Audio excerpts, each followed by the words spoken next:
Hey everyone, welcome to Hello Church. I'm Justin Trapp. I'm Wade Bearden, and believe it or not, we are about to hit 2021, and it's so important that whenever you go into a new year as a church, you have a compelling vision.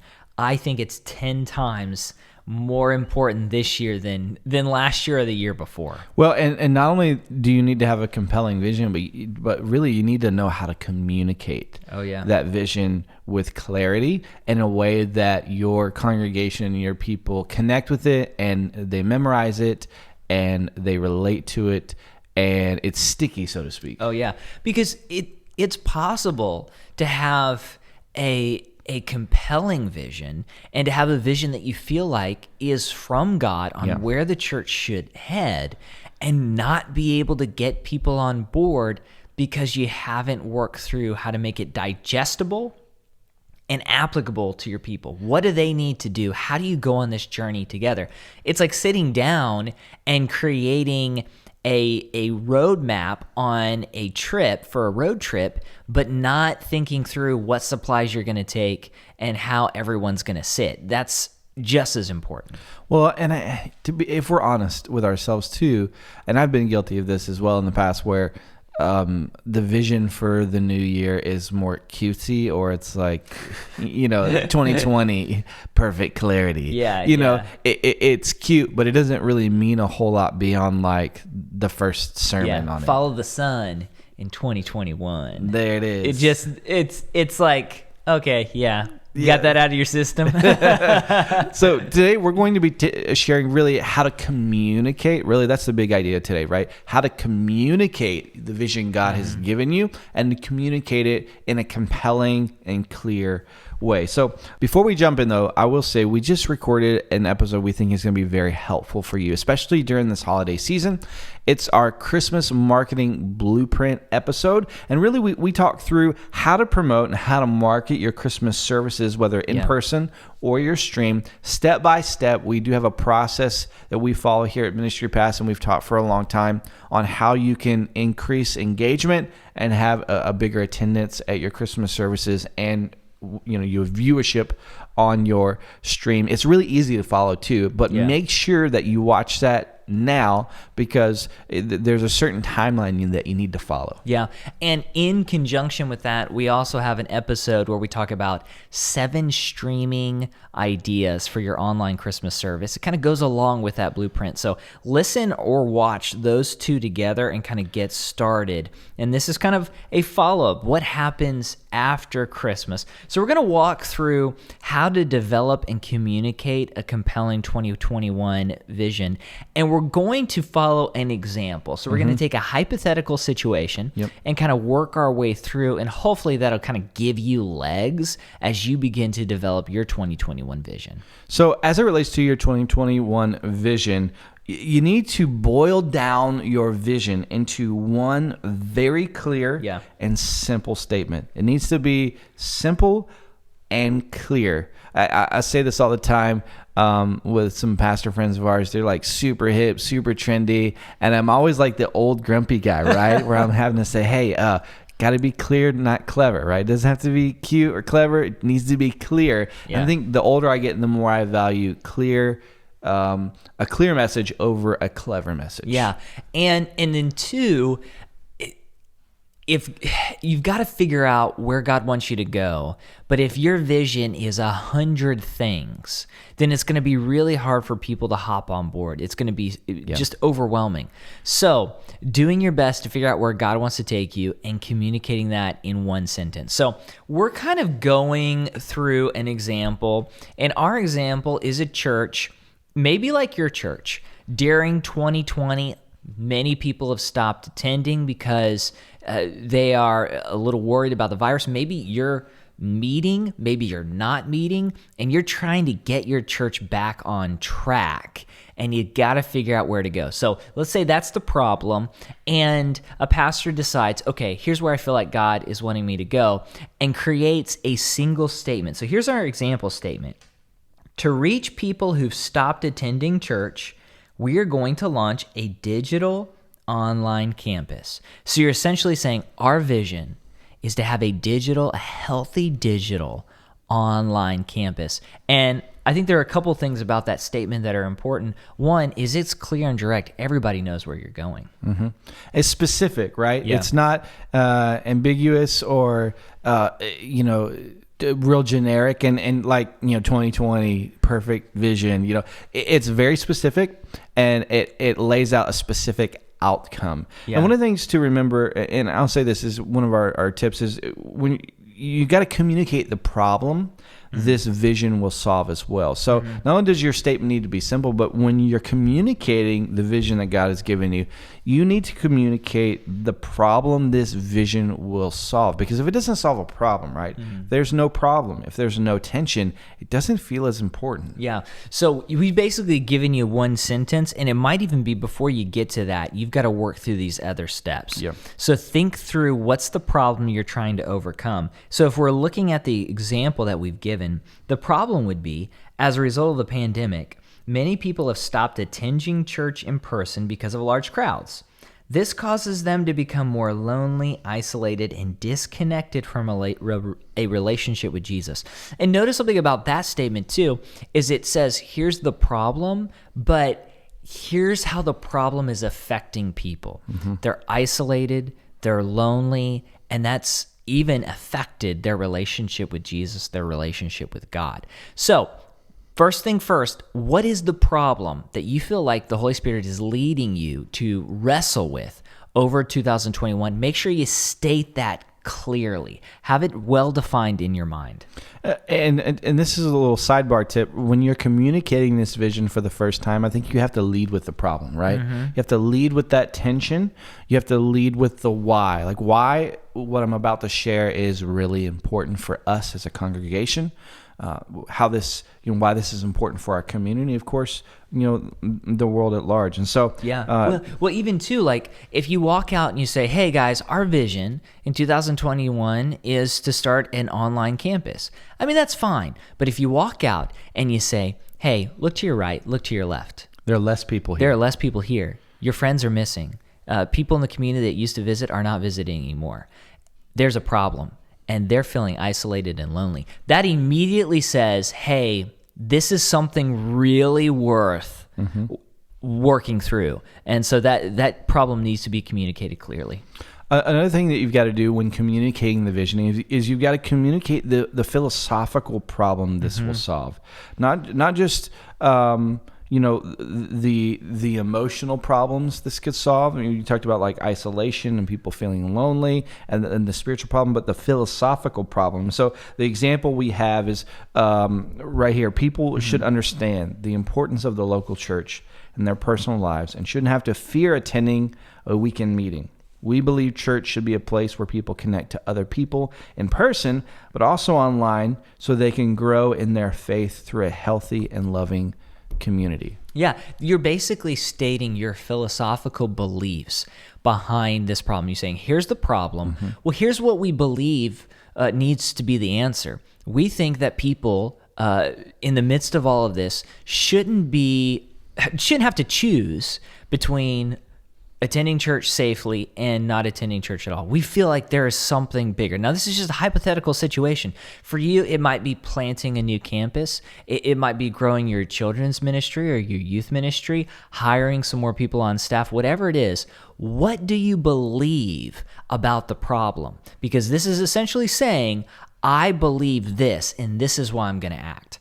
I believe people need to be in church. This is why I'm going to act. So define that philosophical problem, because that's so important. The third thing to remember when communicating a compelling vision for 2021 is that you've got to communicate the plan.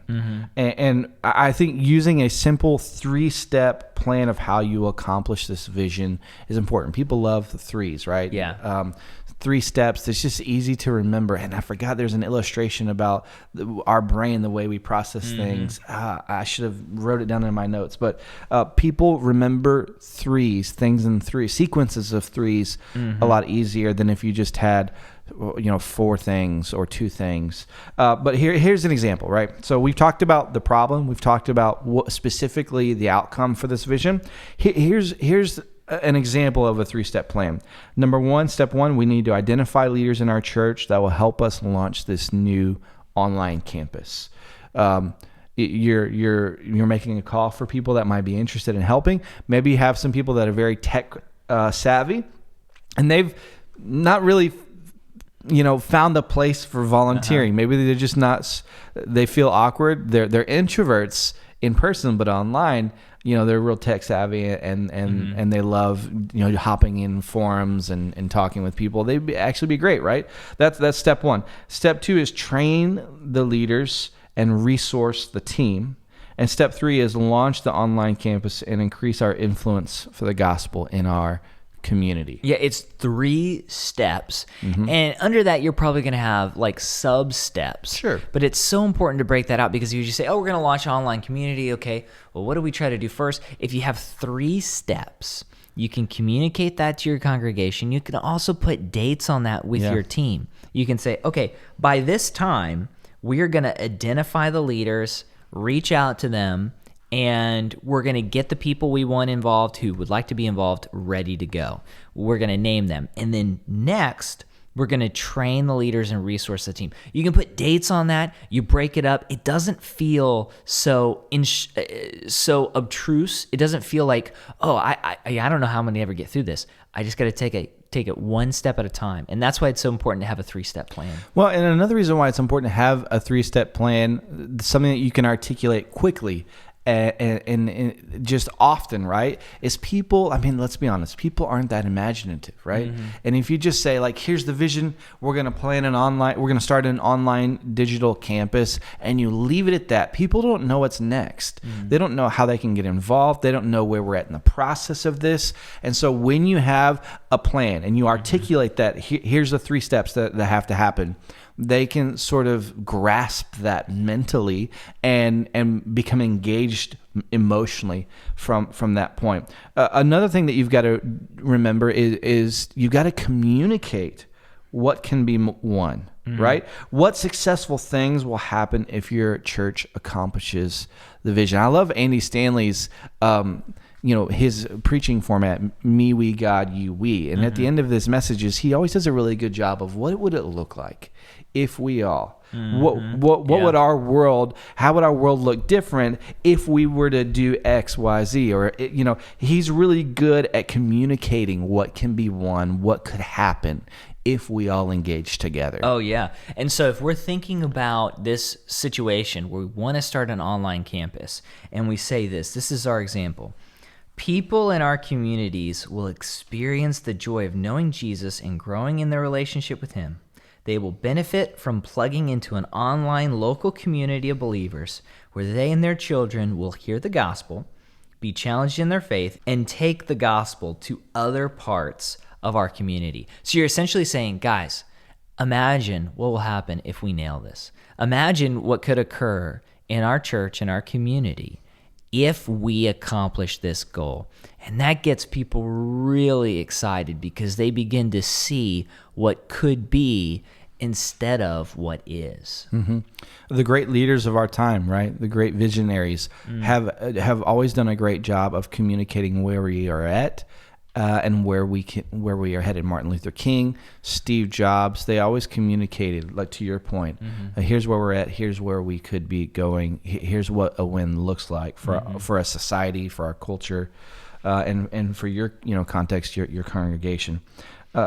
I think it's important to communicate what can be won, but I also believe it's important to communicate what's at stake, right? Yeah, what could be lost? What could be lost? If there's nothing at risk, right? There's no reason to accomplish the vision. And this goes back to the problem at the beginning, but you do have to communicate what's at stake. What could be lost if your church does not accomplish the goal and the vision that God has set out for this year? Here's an example. People will continue to become more disconnected from the local church. Our children and families will become more isolated, and our community will suffer more from the lack of gospel awareness. That's a powerful way to communicate what's at stake if your church does not embark on this new venture, this new goal that you've set out for your congregation. And if you're sitting there and you're a part of this church and they're hearing you say this, right? What's at stake? It's a very powerful reminder of, our own personal responsibility in all this, right? Yeah. And it's fascinating too. We humans are more scared to lose than we are to gain. Loss aversion. True. We are more frightened by the potential of loss, and that causes us not to risk in order to gain. And sometimes that can be good, right? But here, some people might say, "Oh, well, that'd be great to gain that." But by communicating the loss, you're helping them to understand what's really at stake. And I think that's so important. So you've kind of worked through the vision. And then here's the part where I think people usually skip. It's the last step in our process. And that's state clearly your call to action. What do you want your people to do? Because it's easy for us when we hear what's to gain, what's to loss, to be like, yes, that's awesome, and not really know what to do. And so we need to give them legs. We shouldn't be shy about this, and we shouldn't be unclear about this. And so in our example, we could do something like sign up for our digital campus discovery meeting. You can donate to our church digital campus initiative, pray and attend our digital campus discovery meeting. So it's like, hey, we need more equipment, please give, and sign up to meet about this, and then attend. That's super easy. And from there, if everybody did that, or even 50% of your people did that in service, you would be well on your way to getting this thing going. Yeah, I think it's important that you have those simple action steps that people can take immediately. When you're introducing the vision, you don't want to say, in the next several months, we're going to be releasing more details. We're going to be sharing more information. Like, you have to give them something to do, even if it's small, right? Maybe there are things that need to be worked out, of course, but there needs to be something that they can do, right, where they are able to take a step or two forward towards this goal as a body. So again, don't be shy, don't be unclear, make it simple, but make sure there's a direct call to action to do something. Sign up for our digital campus discovery meeting. We're going to be sharing some more information. Actually, withholding something when you're revealing this is actually good, right? For some of these next steps, we're going to be having a discovery meeting about this. If you're, interested in helping us, maybe you have ideas, maybe you have questions. We'd love for you to be at this meeting, and that is the best way you can help us move forward is by attending this meeting. Yeah, and so let's say in this situation we put it all together. You get something like this. Many people in our community are becoming disconnected from the local church, more isolated from relationships with other people, and this is all kind of a result of the pandemic. Yeah. By the end of this year, we will plant a new online campus for people in our community so they'll be confident about attending church. When people can confidently attend church, they'll build relationships with other people, connect and grow in their relationship with Jesus.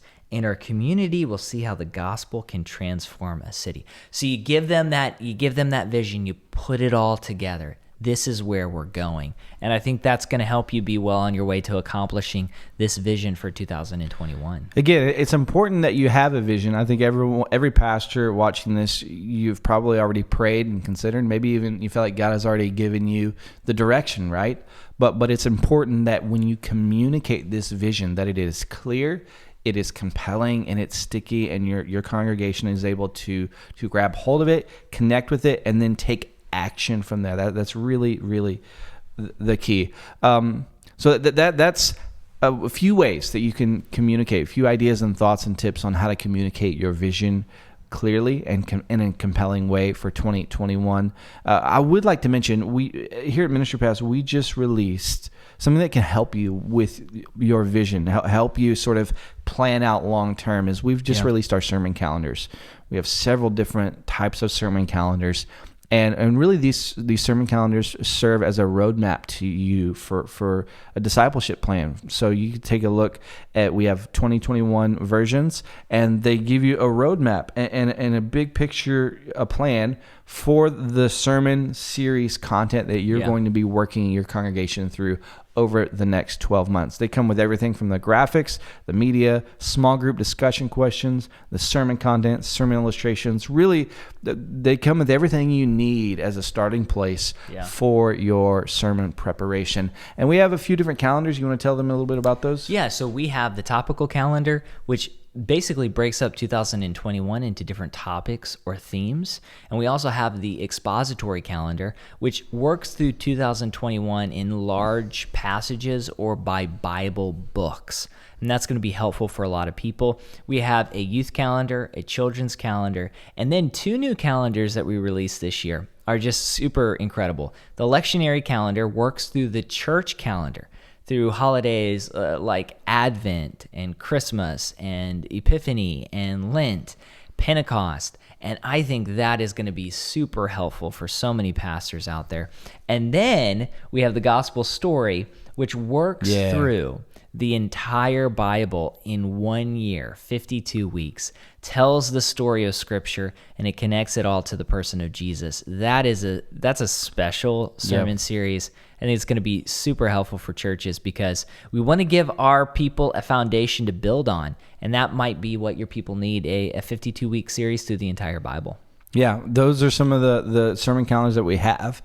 We actually have previous years as well, previous volumes, but the ones that we just released are specifically for 2021. We hope that they serve you well, serve your church. You know, as a pastor, you're wearing a multitude of hats, right? Baker's dozen of job descriptions. And a lot of times, especially for your bivocational pastor, or you're a church planner, or you're a pastor at a church with a limited staff, limited resources, you're juggling all these responsibilities. We hope to come alongside and partner with you and help you and allow our team, right? We have researchers, we have writers, we have designers, we have video editors. Allow our team to serve as part of your team and provide you with some of this content that we're not giving you sermons, but we are giving you the first 10 to 15, the foundational pieces, right? To allow you to develop your sermon faster through your own unique voice for your unique congregation and context. So that's a little bit about how we aim to help and serve pastors and churches. You can find all of those sermon calendars and really we have over 1,000 sermon series on ministrypass.com. We do have a sister company called Sermonary and a sister podcast, and that's hosted by Josh Taylor, and he's actually got a really interesting episode that I think you guys are really going to enjoy, and it's all about building a preaching team. And he's interviewing Ed Litton, and that's it's actually a really solid episode. So we encourage you to check that out. That's all for Hello Church today. Yeah, make sure to check out our future episodes. We're going to be talking about 7 really great sermon introductions for Christmas. So if you're getting ready for your Christmas sermon series, that's going to be super helpful for you. Make sure to leave a comment. Whether you're watching this on YouTube or not, give us a comment, subscribe. You can also tweet us at MinistryPass to leave a comment, and we would love to hear from you. And until next time, we'll talk to you later on Hello Church.